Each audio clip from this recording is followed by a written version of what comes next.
안녕하세요. 길성의 법무사입니다. 요즘 들어 개인 파산에 대해 질문 주시는 분들이 많이 늘었습니다. 오늘은 그 중에서도 가장 많이 주시는 질문 세 가지를 골라 답변을 드리도록 하겠습니다. 첫 번째는 젊은 사람도 개인 파산을 신청할 수 있느냐는 질문입니다.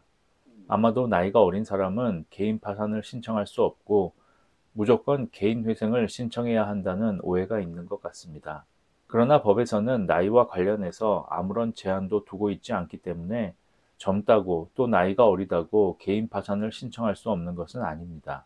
다만 법원에서는 개인 파산보다는 일부라도 반드시 변제를 해야 하는 개인 회생을 더 선호하는 경향이 있으므로 채무자가 일자리를 구해 소득 활동을 할 수 있는 나이임에도 불구하고 특별한 이유 없이 소득 활동을 하지 않으면서 개인 파산을 신청한 경우에는 법원은 개인 파산이 아닌 개인 회생을 신청하도록 유도할 수는 있습니다.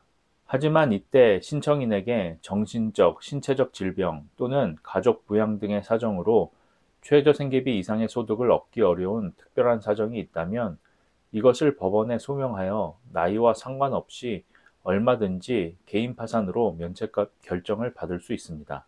즉 원칙적으로 나이가 젊다고 개인 파산을 신청할 수 없는 것은 아니라는 것입니다. 두 번째는 도박이나 주식, 코인 등으로 채무를 지게 된 경우에도 면책을 받을 수 있느냐는 질문입니다.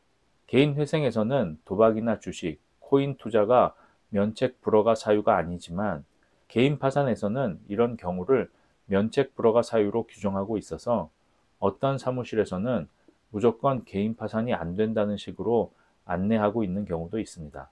그런데 법에서는 재산의 감소나 채무 부담이 과대한 경우에만 불허가 할 수 있다고 규정하고 있으므로 주식이나 코인 투자로 인한 손실이 아주 크지 않다면 면책을 받는데 큰 문제는 없습니다.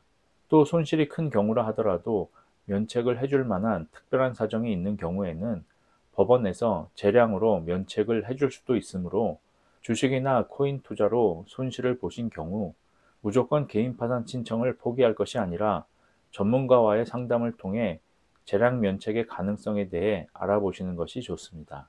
비록 법원에 금액 일부를 환수하는 조건이 붙을 수는 있지만 그래도 개인 회생보다는 개인 파산이 채무자에게 훨씬 더 유리하기 때문입니다. 세 번째는 신청인이 과거에 개인 파산이나 개인 회생을 신청한 적이 있는 경우 다시 개인 파산을 신청할 수 있느냐는 질문입니다. 이 질문은 신청인이 개인 파산이나 개인 회생을 신청해서 면책 결정을 받았는지 아니면 면책 결정을 받지 못하고 도중에 절차가 폐지되었는지에 따라 답변이 달라집니다. 면책 결정을 받지 못하고 중간에 절차가 폐지된 경우에는 아무런 제한 없이 언제든지 다시 개인 파산을 신청할 수 있습니다. 그러나 신청인이 과거에 개인 파산으로 면책 결정을 받은 적이 있다면 면책 결정이 확정된 후 7년이 경과되어야 다시 개인 파산을 신청할 수 있고 개인 회생으로 면책 결정을 받은 경우에는 5년이 지나야 다시 개인 파산을 신청할 수 있습니다. 이것은 개인 파산이나 개인 회생 제도를 남용하지 못하도록 하기 위한 조치입니다.